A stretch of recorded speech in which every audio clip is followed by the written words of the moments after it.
and thanks all of you for coming. It's really exciting. So I'd like to introduce the fabulous investors we've got here. And firstly, on my left, I've got Barbara Bree, correct? And she's the CEO of Blackbird Ventures. COO. You promoted me. Oh, I promoted you. Well, us women, we can do that. Yeah. And incubates early-stage technology companies. She was on the founding team of Provide Commerce, proflowers.com, and AppCom Info, a software company that pioneered high-speed internet access in hotel rooms. There must have been a lot of money in that. In addition, she and her husband teach entrepreneurship at UC San Diego and write a weekly column on entrepreneurship for the San Diego Union Tribune. And she's also the founder of San Diego Athena, the leading organisation for women in the San Diego technology and life sciences community. She was the first editor of the non-profit investigative news site Voice San Diego, and she was the first associate director of Connect, which has received international recognition for its role in nurturing early-stage tech and life science companies. Where do you get the time? I'm old. I've had a lot of time. And next to Barbara, we've got Vern Yates, and thank you so much, Vern, for coming at such short notice. He's an experienced CEO, advisor, mentor, and investor in early-stage companies. Vern founded the San Diego network of Tech Coast Angels and has served as chairman of its board of governors. Vern is currently CEO of Amaranth, a wireless software company, and a board member of Virtual Metrics, Film Metrics, and Control Tech, and was a board member of Tourmaline Networks until its sale. Vern spent his working career in telecommunications, computers and software, and is a member of the George Washington University Engineering Hall of Fame. And I hear that you're very wise, Vern. Thank you. And lastly, but not leastly, we've got Mark Suster, who's a partner at GRP. Mark was Vice President, Product Management at Salesforce.com following its acquisition of Corral, where Mark was founder and CEO. And prior to Corral, Mark focused on the engineering and construction sections, which was acquired by Sword Group. Earlier in his career, Mark spent nearly 10 years working for Accenture in Europe, Japan, and the US. I hear you had a stint in Ireland, right? I did. And Mark received a BA in economics from the University of California, San Diego, and an MBA from the University of Chicago. Mark led the investment in Factual and currently sits on the boards of the following companies in GRP's portfolio: Adley, Awesome, Firstly, Factual, Gum Gum, Posse, and is it Posse? Pose, sorry, and Ring Revenue. And my piece is he's a great blog that I've been following for years called Both Sides of the Table, and I'd thoroughly recommend it to anyone who's interested in learning about venture capital. For me, it was my first start in learning all about the industry. So thank you all for coming. I really appreciate it. So I'd like to quote from Dow Jones Venture Source, who state that 6% of companies seeking venture in 2010 had female CEOs, and 7% of companies seeking venture in 2010 had female founders. Not very big percentages. And my project video interviews on women and funding has spanned almost 2 years, but I have noticed a big difference in awareness, both via media and female entrepreneurs in that time. So has your firm invested in women-led companies, and could you mention some of them? And have you noticed the numbers of female-led companies increasing who are pitching for venture? Would you like to start, Barbara? So first of all, I'd like to say Blackbird Ventures is not a real venture fund like Mark has a real venture fund. Blackbird Ventures is my husband Neil Centuria and me, and we invest in 1 to 2 companies a year. We usually write a 6-figure check, and then we go out and raise money from friends and family, and then hopefully then eventually institutional money. So we are seeing a lot of deals, but we don't invest in a lot of companies. Having said that, one of our current investments is Oberon Fuels, which is developing a clean alternative to diesel.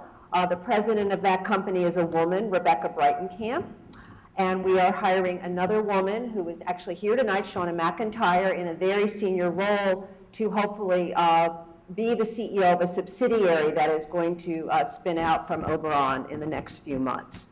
As you can imagine, if you've heard my background, I am passionate about trying to level the playing field for women in, I say, business, healthcare, and politics. What we invest in companies, the technology is very important to us when we're investing. We look for companies that have a technology barrier to entry. And honestly, in that area, we see very few women. Where we are seeing more women, and I would like to, well, I forget your name. You hosted the Geek Girl Meetup. Leslie. Several months ago, I went to the Geek Girl Meetup at the Ancier Innovation Center, and there were about 40 women in the room, and most of them had either started or were starting internet-based web, types of commerce companies.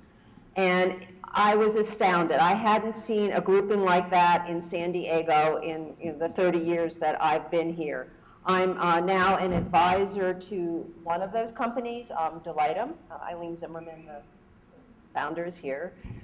And I'm an advisor to another e-commerce company where the co-founder is a woman. So I'm delighted to see more women stepping up, but I'm seeing it mostly in the internet space.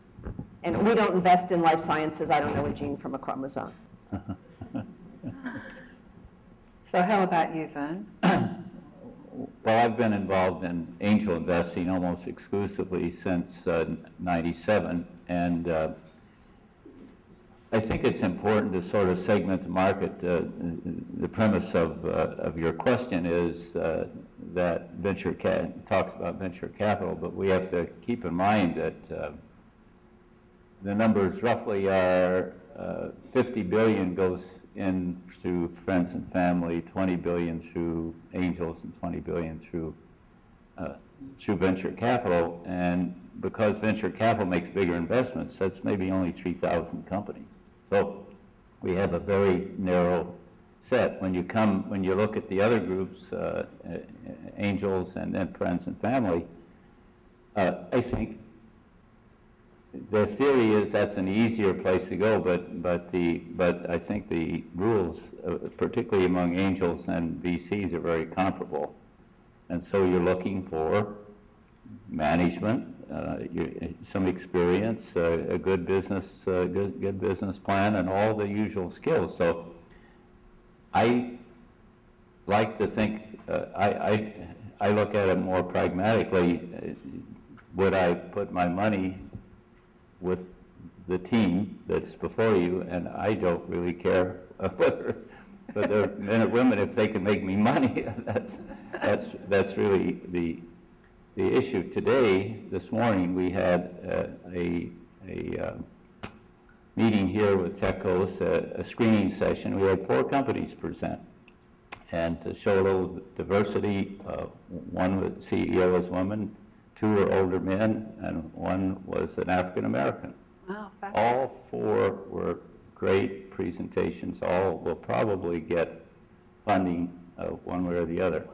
So I think that the key is, I think Barbara referred to it, it's getting the background and experience that makes you fundable is the biggest issue. And so if you're going to, and also putting together a team, and it's hard to put together a team when you have no money to pay people. And so you have to get a team that's like-minded, that's willing to, give up on short-term income in order to put it together. I have a special interest, I think, in women's affairs because I happen to have a lot of women in my family. They outvote you then. I have 3 daughters and 2 sons, and each between their spouses, and 7 of them are in entrepreneurial activities. Wow. The other 3 are like doctors, teachers, and other things, which are good things. So I really also am open. I do a lot of mentoring, and if requested, and I've had several companies that I've worked with that women-owned. One was a company that made, it was called Teleflage. It made camouflage for cell phone sites, for example, make them look like palm trees and pine trees and things like that. In Techos, we funded a company that's doing real well right now that's called Lilix, which is using biotech technology to produce fragrances and flavors artificially. And so I think the issue, though, is are you prepared? And getting prepared is a key issue. And then would you say that you've seen more women-founded companies in the last few years than you have in the past? Well, I think we've seen more come through that are fundable. Great, great. Yeah. Thank you. That's wonderful.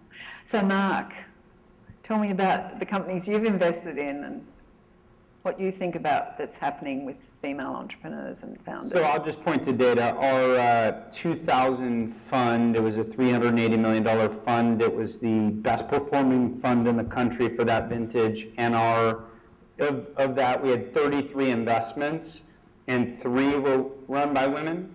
So I guess at least that makes us better than the average. But yeah. Our 2 biggest returns were both led by women. Wow, that's fabulous. So we funded a company called Ulta Cosmetics and Beauty. We exited at about $2.5 billion. It's now worth about $7.5 billion. And the other company was called HDI, Health Data Insights. We just sold in December for $400 million and returned $129 million to our shareholders. And those were our 2 biggest returns.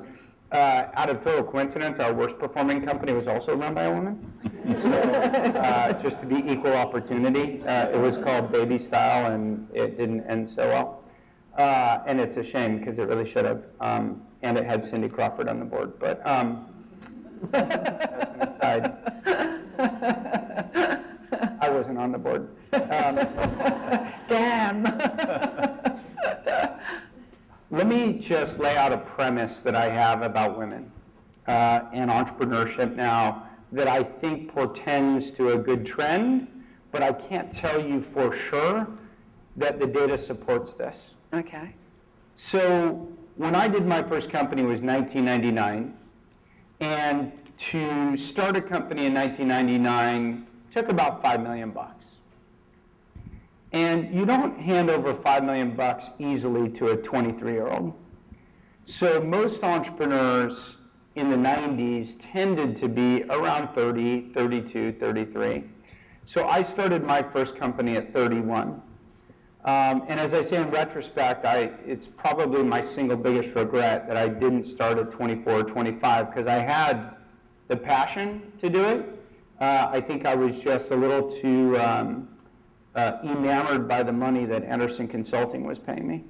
And that is a barrier to people being entrepreneurs when you get into comfortable jobs and you keep weighing off how much do partners make versus if I go do this, I'm taking a risk and I'm on this kind of fast track and I can see where it all ends and it looks so nice.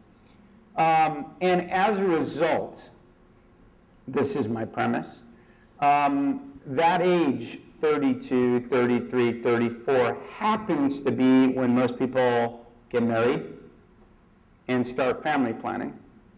And if you're a first-time entrepreneur and you're about to be a first-time mom, those 2 things are pretty difficult to balance. I'm not saying it can't be done, but if I didn't say it, I'd be disingenuous. It's pretty freaking hard to be a father and be an entrepreneur. I can tell you, and honestly, it's the reason I'm a venture capitalist today. I found it difficult to balance having young kids and being an entrepreneur. People do it. I fund them. I don't have a problem funding them, but just being real. Now, here's what's changed is the amount of capital in IT. I can't speak for med tech, health sciences. I don't touch these areas or manufacturing or anything else, but to form a technology company today, really, if you can develop software yourself it probably is less than $25,000. If you are not capable of developing software and you have to partner with people who are, and those people need to get paid, maximum $250,000 up to $500,000. And as a result, I don't think a bunch of smart people sat around and said, I think I'm going to create a new category and we're going to call it seed stage VC. You know, there's just people who aren't that clever. The market changed. And as a result, you have a lot more early stage, seed stage funds. And in fact, there's probably 40 or 50 of them now. And 6-7 years ago, there were 0. And they are willing to write $250,000, $500,000 checks. As a result, venture capitalists who are later stage have also started writing earlier stage checks. And what you find is that founders tend to be more technical, and they tend to be much younger. And in fact, many people like to write early checks to people who are 23 or 24. And as a result, I mean, you can see this somewhat in accelerator programs, whether it's Y Combinator or Techstars or any of the programs that have started. There is a huge concentration of young people. Like it or not, I'm not here to be ageist. You know, the first deal I did was a team in their 40s. The biggest check I ever wrote was a team in their 40s. No problem at all. But it is a trend. And why I think this is so good for women is women have the opportunity now to get started 10 years before they start hitting the child-rearing age. Frankly, so do men, right? Like Zuckerberg can work around the clock, but I'd like to see him do that at 35 and 2 kids, right? So I think this is great. And what we really need, I believe, in our industry is to have more women who are technical. And I don't mean that has to be programmers, but you have to have a good product sense. And there's almost no technical startups these days where as a CEO, you can get away, or as a founder, you can get away with the excuse that, well, I got a tech team, they do that. It's got to be hands-on and tangible. If you can't do screen mock-ups, if you can't do PRDs, if you can't do design, if you have no tangible tech skills, you're in the wrong business. And so that's, to get to the core of the problem, I think we need to see more of that coming up. Now, I had a chat with Joanne Wilson, and she is a very big promoter of women and entrepreneurs, and she's funded many of them. She's the wife of a venture capitalist named Fred Wilson, who founded Union Square Ventures. And she said to me something interesting, which I actually think is correct, which is, in my era, so I'm 44, and I kind of grew up in the era of LA law. And I don't know why, and I apologize because I know we're at Kenobi Martin, but like everybody in college I knew wanted to be a lawyer because it was sexy, right? And then they found out the truth. That it's sexy. Everyone in college these days saw Social Network, and they all want to be entrepreneurs, and I think that's fucking great. And I'm hoping that that skews evenly in gender demographics. I bet it does, and I bet that portends to a great decade ahead. Fabulous. Fabulous. Well, as the only woman on the panel, I feel the need to, first of all, I agree with a lot of what you said. And a number of years ago, I read a troubling article in the Harvard Business Review called "Do Women Lack Ambition?" And it essentially, the point of the article was that when girls are young, they think they can be president of the United States, CEO of General Motors, start a company, be an astronaut. But as they get older, especially childbearing age, that's when they begin to give up on their dreams. And it's a reality that this has happened. But I think it is changing. And so Vern and I are the oldest on the panel. I mean, I have children who are 26 to 30. So my husband and I have 4 children. We're the Jewish Brady Bunch. We each brought 2 children to the marriage. So we have children 26 to 30. And all of our children are entrepreneurial in some ways. And so I see that it is going to be different for them. But I also view life as a series of chapters. And I actually didn't become an entrepreneur in the business world until I was in my 40s and got divorced and looked around and had been working with all these entrepreneurs at UCSD and thought, well, if they can do it, I can do it too. And I think with the way the world is today, you don't have to do it in your 20s and your 30s as long as you stay current. And I think what Mark said about being technical is essential. I wish if I had it to do, I was a sociology major who later got a Harvard MBA and have learned technology along the way, but I wish I had majored in engineering. I mean, I wish but it didn't even occur to me when I went to college. But so I think if you can view life as a series of chapters, that you don't have to do everything at once. And believe me, I had two daughters, 8 and 12, actually, by the time we started AtCom, they were 14 and 11. A 14-year-old girl is horrible. If you all remember what you were like when you were 14. And my daughters, when they were teenagers, I mean, I didn't see them as much as I would have liked to, but I didn't have a choice. I was a single mother. My ex-husband had very little to do with us, and I wanted to make money. I mean, I wanted to be financially independent. It was important to me. And my daughters now adore me. They tell me I've been the best role model they could ever have had. They're both entrepreneurial. I don't think you have to be there. Don't feel guilty. You don't have to be there every minute for your kids. It's okay. And another thing, I also was blessed to have a mother who was entrepreneurial. So I think I had an unusual role model that allowed me to probably do things that a lot of my contemporaries didn't. I mean, one of which was to go to Harvard Business School in the 70s, which very few women were doing. And my mom was my mother was a VP in a large ad agency in the era of the TV show Mad Men. She then went back to school and got a master's in psychology and became an author and wrote books like The Sexually Aggressive Woman. So yes, I did not have a typical life. But I sort of always knew that I could reinvent myself. And I think and I've had a lot of careers. I've been a high school teacher, a journalist. I worked at UCSD. Then I became an entrepreneur. And now my husband jokes that I'm a political operative because I'm very focused on politics right now. Because he has his own personal political operative in the house. So you're going to be able to do lots of things in your lives. And I think the most important thing is honestly what Mark said, is get that strong technical foundation. And I'm actually working with a program at UCSD called Startup XX, where we're sort of trying to do a mini Y Combinator for women graduate students. And those 3 women are here tonight, and I'm working with Irene Chen, who is one of them. And her PhD thesis is about, you'll have to correct me, is about it's biomimicry, looking at the way a certain kind of tortoise shell is constructed and how can that be applied to making a better bulletproof vest. Isn't that wonderful? And she's also working on something else that uses rainwater to create energy and could be used in third world countries. So this is the future.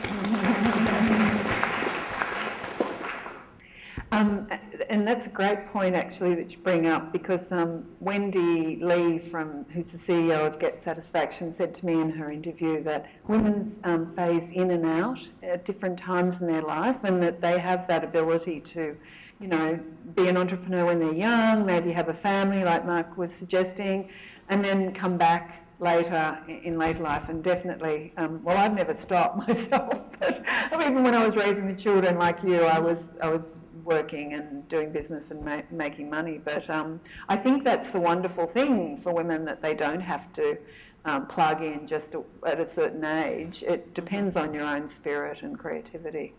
So I was just wondering what you would perceive as qualities that female founders would need to arm themselves or to have in their toolbox to become successful entrepreneurs and to raise venture. Would you see that there's any particular qualities that we need to develop? I think that women are generally more collaborative than men, and you can see that, and where there's a situation where bringing the best out of a team is part of the success, I think they have an advantage. I think men aren't quite as collaborative. Also very tenacious, focused. I have some of those children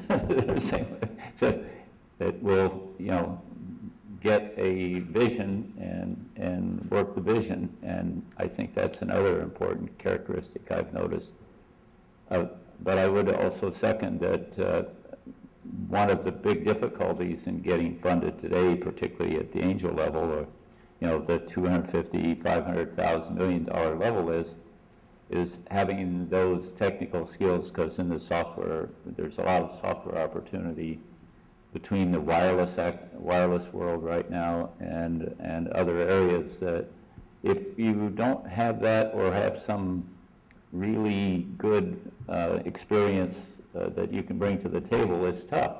It's tough. It's tough for anybody, no matter man or woman. Okay. What about you, Mark? I can see you pondering there. Well, I guess she said in the opening that women are better positioned to be entrepreneurs, and I don't agree.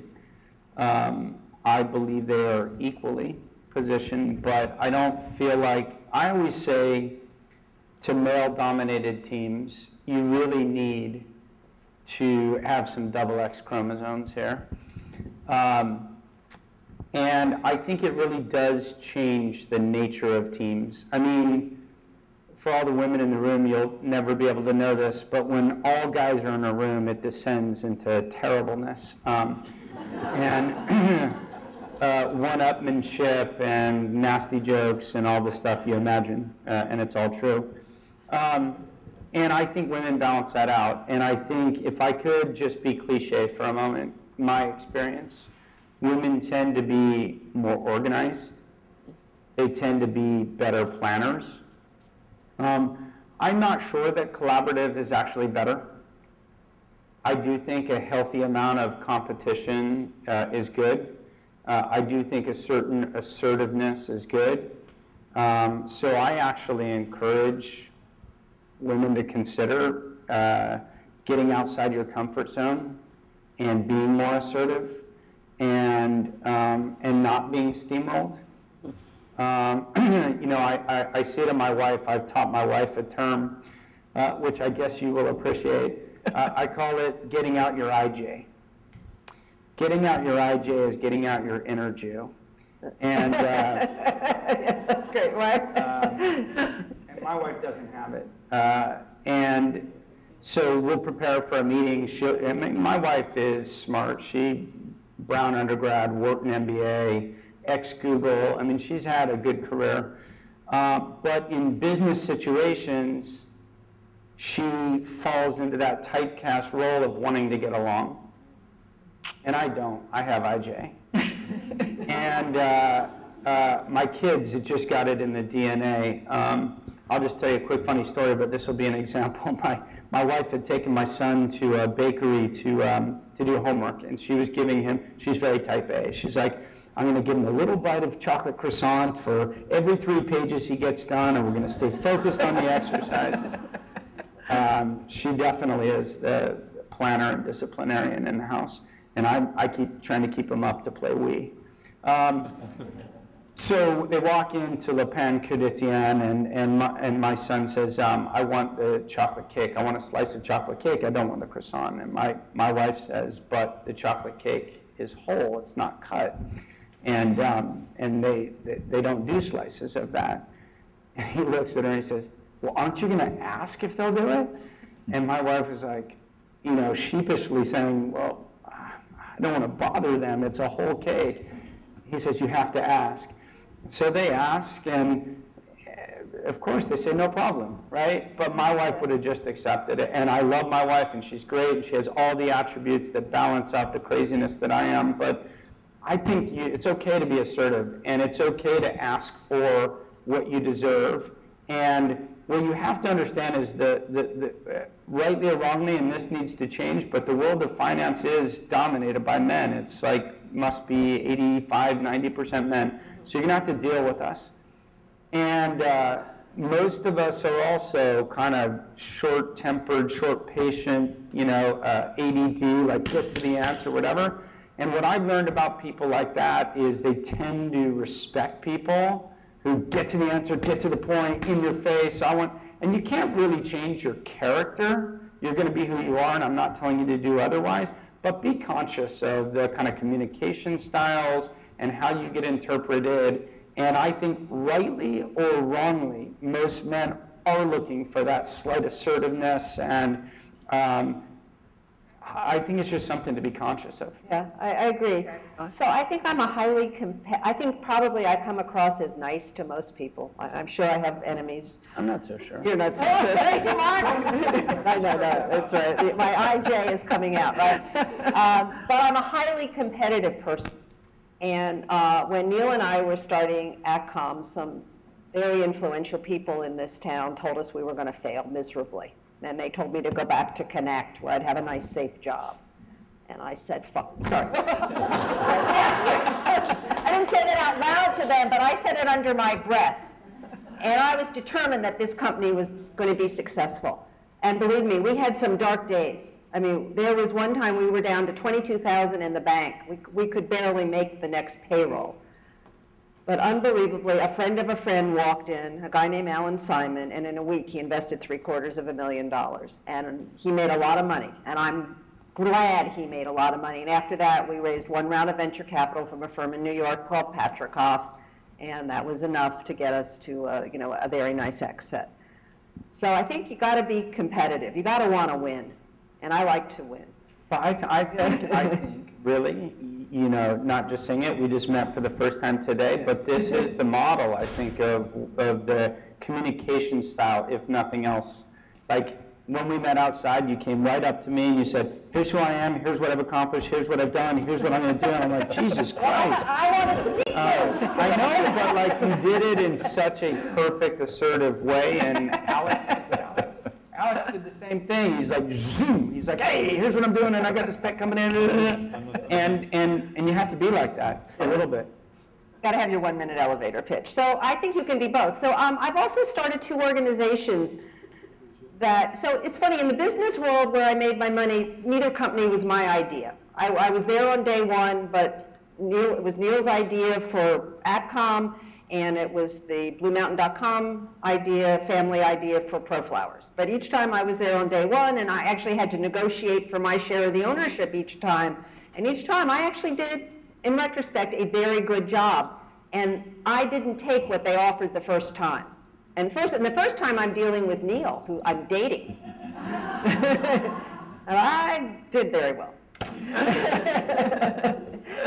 So you have to be able to negotiate. And I would actually suggest that you take a class or some sort of course in negotiation. It will serve you well in whatever you do. You're going to have to buy a car, buy a house, whatever. You're going to need good negotiation skills. I agree with that. I think that's fabulous. Add one more thing. Yeah. Surround yourself with people who know things you don't know that can help, because you can't know everything. And when something comes up and you're not certain what the right situation is, if you have people you can go to, phone, have lunch, whatever, that helps. And I've seen that happen. And I think actually women do that more than men do. I think that they really will seek advice from others to either solidify what they're thinking or find out something they didn't know. Yeah, that's great. So I've noticed something quite interesting, and I've heard other people speak about this, but I read it in Women in Leadership and Information Society, that women tend to ask for exactly what they need from investors and end up with half of what they require, whereas men tend to ask for twice as much venture in hopes of getting half from investors. So I'm wondering if any of you have noted this issue with female founders, and if so, what would your advice be? I think, Mark, you probably have the most experience with this. Listen, I'm not sure that sounds that credible, but I maybe will just generalize the advice for everyone. You should raise what you need. Now, here's the great irony about venture capital. Venture capitalists want to own somewhere between 20 to 33% of your business. If one venture capitalist is doing it. If 2 are doing it, they might split that amount. So they want to own, let's call it 25% of your business. So whether you're raising $1 million, $2 million, or $5 million, they want to own the same amount. And so in a way, you get a much higher valuation and premium if you're raising more money.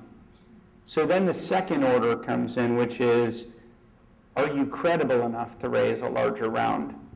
And do you have an idea that's big enough? I'm not saying everyone should raise $5 million. I'm just pointing out that there's this weird irony.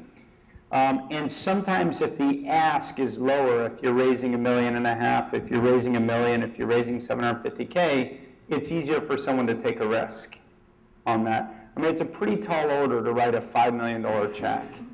And so you need to calibrate what your skills are, what the intellectual property you've built is, you know, your view on your probability of success to figure out, and frankly, how much your business requires. What I often hear people say is, well, I want to raise 3 years cash because I don't want to be out fundraising all the time and it'll allow me to focus on the business, and that just doesn't work. No investor wants to give you more money than you need, because if you need $2 million and I give you $5 million, that means you're going to waste a bunch of money trying a bunch of stuff.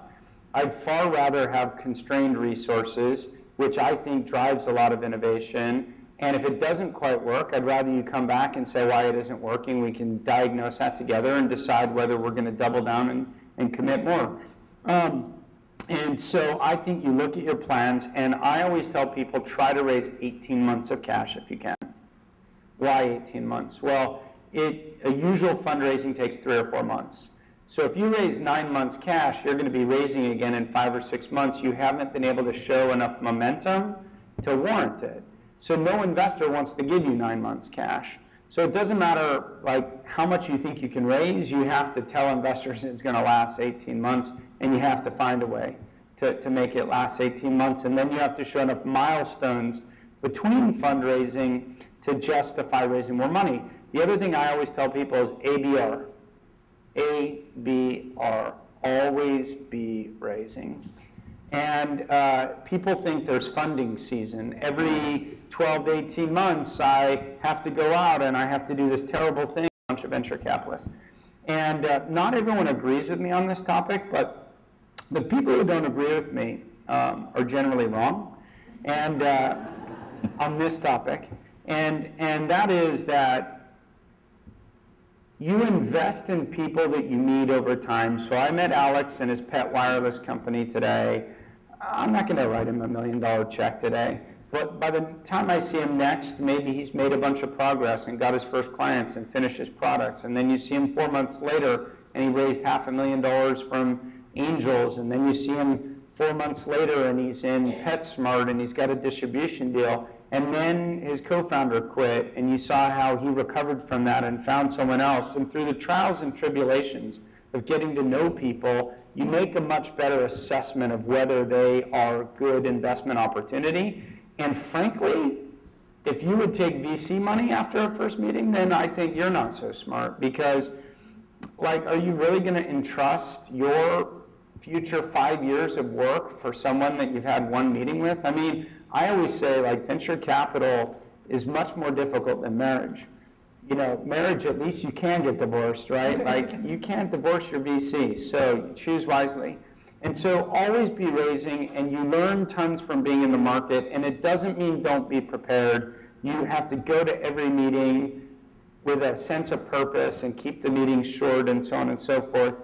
But that's my overall take, and I just can't see that women, maybe if they're not as hard at negotiating, they get talked down. But for the most part, VCs look at what is your 12 to 18 months cash need, and if you have a credible plan for how you're going to spend that, and they believe in the business and believe in you, they'll fund you the amount you need, not less, because they don't want you back in the market in 6 months. Great. I agree. I think a lot of early stage businesses that come through the angel network really don't understand the cash needs. One of the problems is that they usually say, well, I can get to market by this amount of time, or I'll have this much revenue. And stuff happens. And some of it outside of their control. It might take a little longer to get there, and time is money. An extra month to get to revenue is a month's worth of expense that you have to bear. So the other side is asking for way too much. This might be a good time to talk about the issue that's been brought up. It's very difficult to it's easier to raise $250,000 to $1 million or maybe $1.5 million than 3, because 3 is in that middle ground that it's almost too small for VCs, and of course you have to be ready for VCs to even be considered, and it's too big for angels. So you have to come in with a plan that works, and quite often that may be a 2-stage plan where you get your $750,000, your $1 million, you get to some point where you've proven the model, and now you need the rest of the money. So, and fundraising is exactly what you say. It really, every entrepreneur would tell you, I'd rather be running my business than raising money, because they consider that a total distraction. They know what they need to do. They want to get on with it, and yet they have to go to all these meetings. The other thing is you have to deal with shareholders. And I tell many startups that if you can get this going without outside money, do it, because you'll be in a stronger position when you do need money, or sometimes in today's world in software, you can do it on your own. You don't need outside money. Can I give just one soft bit of pushback on that? And generally speaking, I agree. But let me say one scenario where I see people sub-optimize their business because they don't raise outside capital. So let me start, because I know you guys do a lot of angel investing, by saying I tell 90% of the people I meet to raise angel money, because I think until you've really proven that your business is capable of venture capital, because venture capital expects huge returns. And so I always say it's like putting rocket fuel in, right? And sometimes if you're not pointing in the right direction, rocket fuel is going to, really mess with your head. But here's the problem, is I do see entrepreneurs who do this either self-funding or under-capitalizing an opportunity, and they are always an order of magnitude more risk-averse because it's their own money. That is not always the best outcome. And so what I say, even people I know are a few $1,000,000 and they're funding their own company with $500K, I always say, like, if you take $500K of outside capital and you put a blend between spending some of your money and some outside money, I think you end up taking slightly more risks because it just doesn't feel like everything you're spending is yours, and I think that creates more opportunity. So it's a balance. It's a generalization that I was talking about, because I've seen some that, particularly in software apps today, you can self-fund those. And if you can do that, life is so much easier.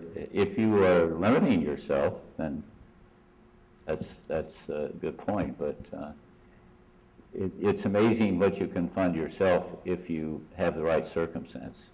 If your spouse is working, for example, that's a steady job. Thanks.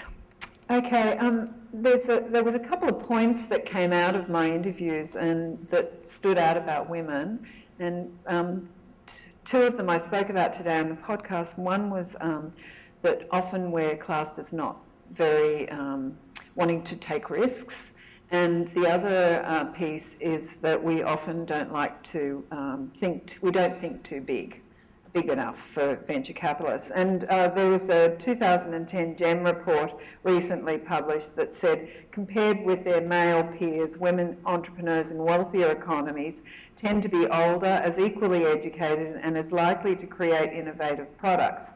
Nonetheless, their growth expectations are half those of men. Okay. I know for our investment strategy personally is we only want to invest in things that can be big. Okay, maybe they're going to fall. I mean, we've had companies that have failed, that have fallen flat on their face, but we thought they could be big, and they had, if the technology had worked or something, it could have been big. Yes. So we're always going to try to do something big. And I mean, today the women I see are thinking big. Maybe they weren't a few years ago. Okay. But I think as many women as men are. That's really good. Yeah. Okay. You see the business plan comes in, and they have a $2 billion addressable market, and they're going to be doing $50 million after 5 or 6 years. Well, that's not very aggressive if you. But I agree with you. That's a problem across the board. Okay. Now you might have a business that's making nice profits, but that if you really have a good business model, why not go for, 20% of that market, or 30 or 50 or whatever you can get? I'll be the controversial one to say, I'm not sure every business has to want to scale to be big. I think the overwhelming majority of entrepreneurs never will. And the overwhelming majority of entrepreneurs are not capable of it. And yet they can run really meaningful businesses that can be positive life experiences and can generate real wealth and economic distributions at lower tax rates and more control over your life by being an entrepreneur that doesn't want to scale. Scale is weekends, it's evenings, it's travel, it's flights, it's time away from your family, it's stress, it's outside capital, it's big risks, it's, if you succeed, like fierce competition. And some people are attracted to that and some people aren't. And what I don't like is when the people who don't have the ambitions to scale are seen as failures. And I think we have to encourage entrepreneurs to build whatever size businesses they want. I will tell you that if you're talking to people like us, then you have to be in that category of people who want to scale, because even angels don't have ambitions to fund a company that isn't going to scale to be big. So it may be harder for you to raise capital to do that kind of business, but if that's what's in your heart and that's the kind of person that you are, and frankly, if you don't want to give up control, because sometimes you find someone who's not capable of scaling, and then eventually you take money from us and it's not scaling, well, guess what? We're going to find someone who can scale it. And so I just think you need a gut check on the kind of person you are, but I will agree with both panelists. Men and women alike, overwhelming majority of ones that I see are not ambitious. And if you want to raise venture capital, I'll just give you a few tips. Don't talk about how you're going to exit in 3 years. Like, you will not get a check. Don't be overly focused on the exit. Don't ever mention the word acqui-hire. Like in these small to mid-size outcomes, 2 to 3 years, like if you're not planning to build a really big business and gearing yourself up mentally, physically, team you hire, capital, market, being aggressive, you don't end up with the 3-year exit. It just doesn't happen. Like, you build it to flip it, and you kind of hire people that way, act that way, and it seems to not happen. So, I make one comment. Some of the happiest people I know have lifestyle businesses who are content with what they have. They're making very good money. They don't have to deal with outside investors, and life is good. So how do you feel about the risk piece? Do you think women are averse to risk? We're generalising, I know, and we shouldn't, but it keeps being thrown out there. Yeah, all I can think of, there I am in 93, and I'm divorced, and I'm living in a house that's going to go into foreclosure, and I have to think of I have to sort of reinvent myself. And I had very little money in the bank at the time. But I guess I didn't see it as taking risk to do a startup. I just thought, well, I'm in San Diego. I'm going to learn a lot. If this fails, I'll get a job. So I didn't worry. And then at a point, I'd saved enough money to support my family for a year. That was when by the time I joined ProFlowers, I actually had a mini exit from something that I'd invested in years before. And I had enough money in the bank to support my family for a year. And I thought, well, if ProFlowers doesn't make it, I'll have learned a lot. I'll go on to do something else. But maybe I'm unique in how I viewed things. And so the women that you've funded, do you think that the women I see today are willing to take risks? I think it's making choices. Okay. I don't see it as taking a risk. It's making a choice to be an entrepreneur, to have the lifestyle, the benefits, as well as there were some sleepless nights. And I told you at our first company, we almost ran out of money a few times, and it was stressful. Yes. But it was worth it in the end. Well, risk is, I guess, in the eyes of the beholder. My first startup I joined, I moved halfway across the country, bought a new house,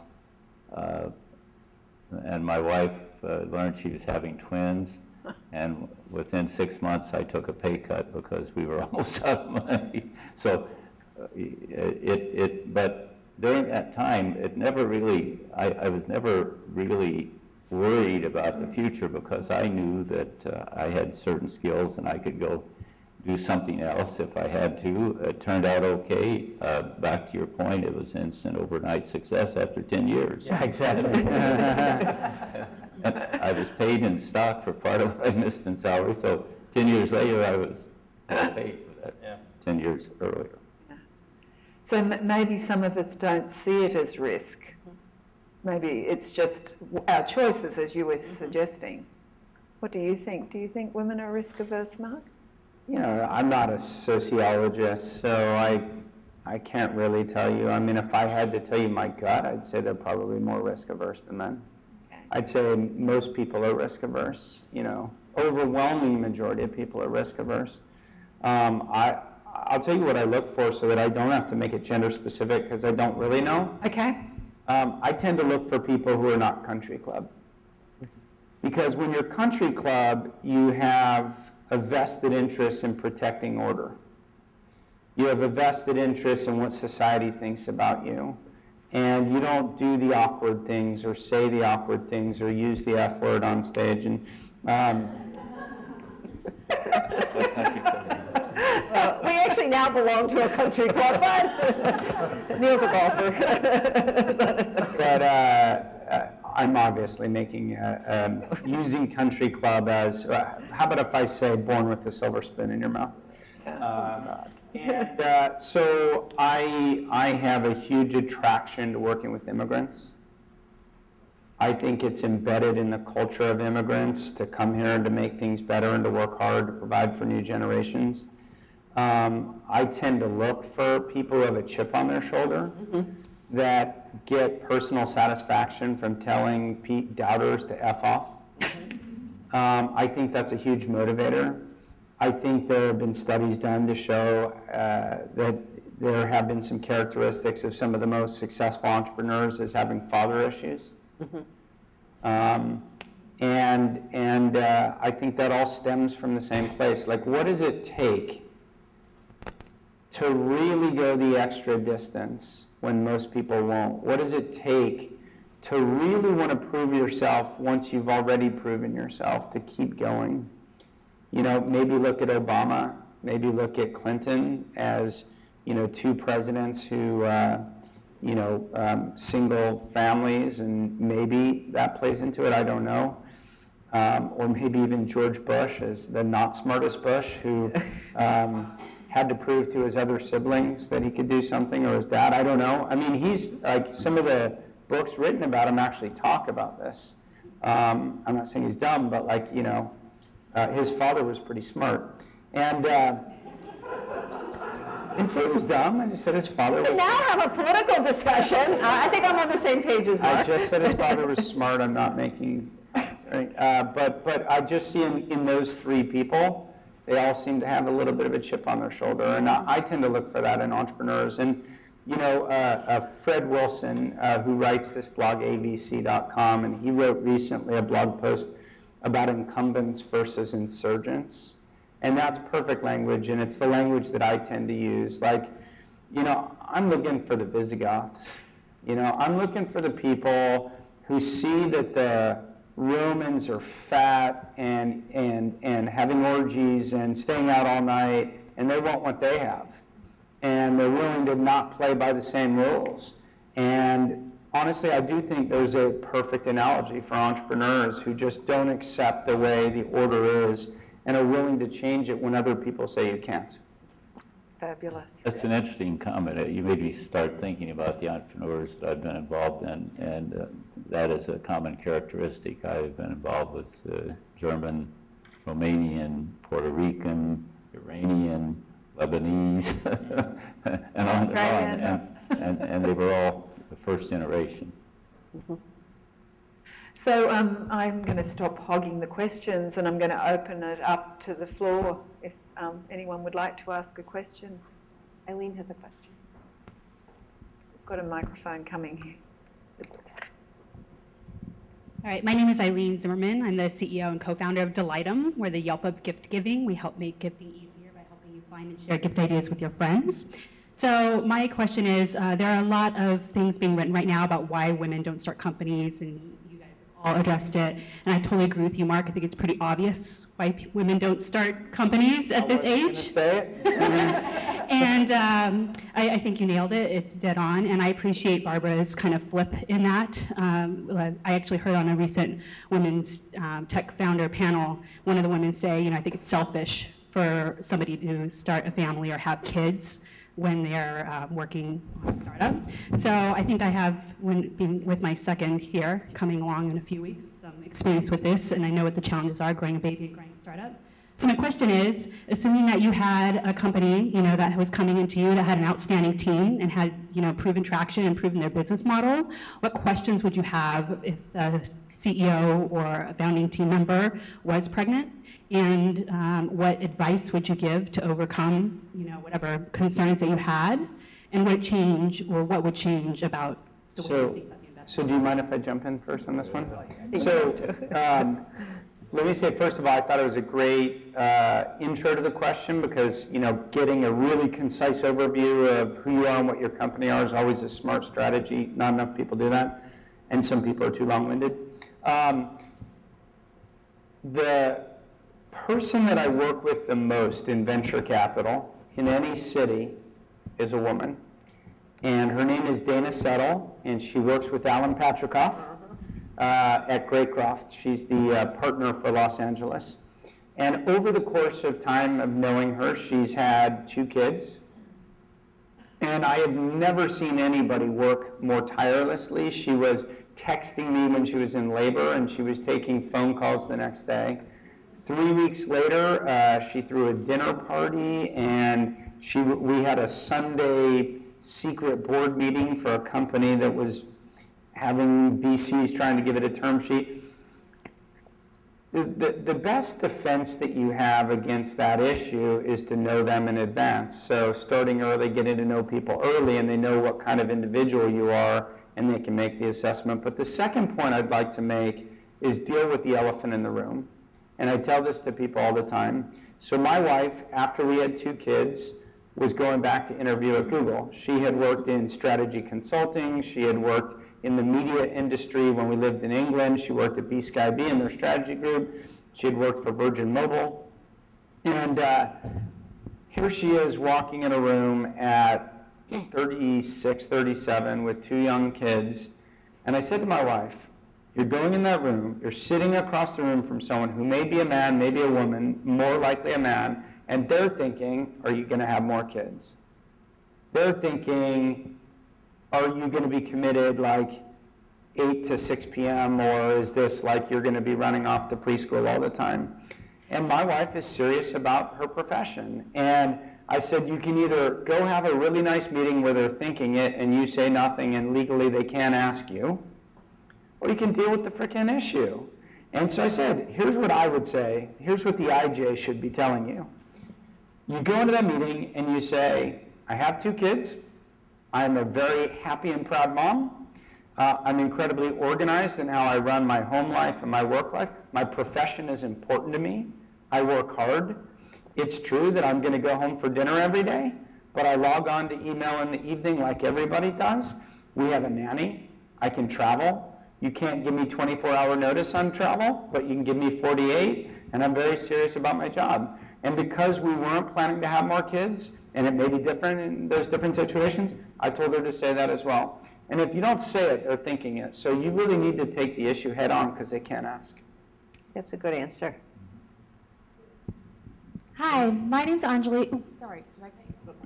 My name's Anjali Cameron, and I have a travel planning startup called TripLark. And I wanted to get your advice on a funding scenario. So I don't have a developer background. I've worked for a tech company and so on, so I built out the wireframe and I worked on the PRD and so on, and I hired freelancers to build my beta site, which launched in February. And now that I'm working on an investment case, the advice I've been getting is you need a technical co-founder for someone to fund you. So the question